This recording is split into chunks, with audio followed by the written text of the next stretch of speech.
لوگ کہتے ہیں رباب افغانستان سے نکلی۔ ہزاروں سال پہلے کابل کے بازاروں میں چرواہوں کے گیتوں میں جنگ کے بیچ شام کے آخری سورج کے ساتھ بجتی تھی اس کی دھن۔ پھر پشاور، وہاں کے استادوں نے اسے اپنا رنگ دیا، اور پھر یہ ساز سلسلے سے گزرتا ہوا سلک روڈ کے راستے پہاڑوں کی برف توڑتا ہوا کشمیر تک آ پہنچا۔ اور کشمیر نے صرف اسے ایکسیپٹ نہیں کیا، اسے کشمیری بنا ڈالا۔ یہاں کے لوگ کہتے ہیں جب رباب بجتا ہے تو ڈل جھیل کا پانی بھی دھیرے چلنے لگتا ہے۔ کیا آپ نے استاد ادایت کا نام سنا ہے؟ پرانے زمانے کے ایک مائسٹرو۔ وہ کہتے تھے رباب صرف بجتی نہیں، وہ بولتی ہے۔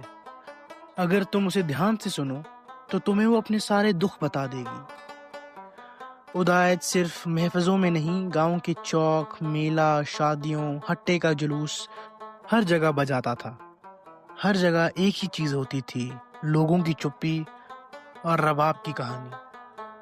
اور پھر صوفی مجلسوں کا زمانہ، شمس فقیر کے کلام، وہیں رباب بجتی تھی۔ قوالی کا جادو، لوگ ٹرانس کی سٹیٹ میں چلے جاتے تھے۔ کوئی طبلہ، کوئی ہارمونیم نہیں، بس ایک آواز اور رباب کی تان۔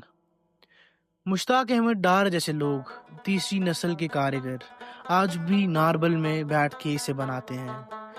ملبری کی لکڑی، ایک ایک چزل کا سٹروک، ایک ایک تار ہاتھوں سے کسنا، مہینہ لگتا ہے، اور جب پہلا سر نکلتا ہے لگتا ہے جیسے ہمالیہ کی برف سے پہلی بوند پگھلی ہو۔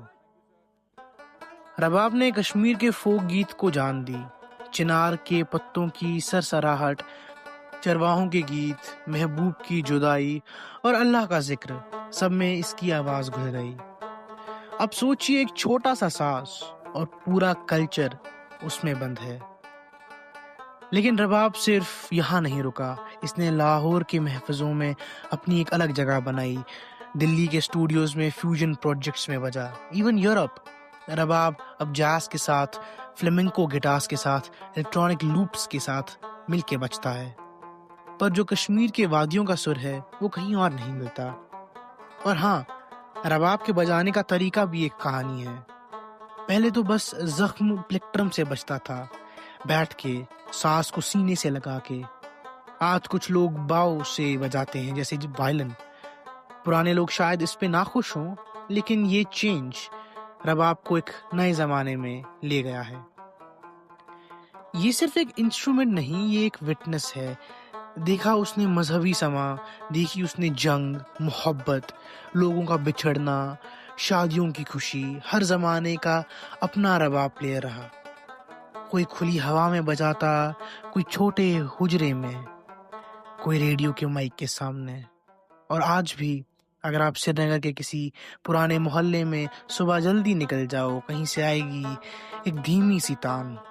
ہو سکتا ہے کوئی استاد اپنے چیلے کو سر سکھا رہا ہو سکتا ہے کوئی اکیلا اپنی یادوں سے بات کر رہا ہو۔ کشمیر کا کلچر بہت فریجائل ہے، لیکن رباب ایک چیز ہے جو ہر طوفان کے بعد بھی واپس بجتی ہے۔ شہر کا شور، موبائل کی رنگ ٹونز، ڈی جے بیٹس کے باوجود رباب زندہ ہے۔ اور جب تک رباب بجتی رہے گی تب تک یہ وادیوں کا دل دھڑکتا رہے گا، کیونکہ رباب صرف ایک ساز نہیں، رباب کشمیر کا یادداشت ہے۔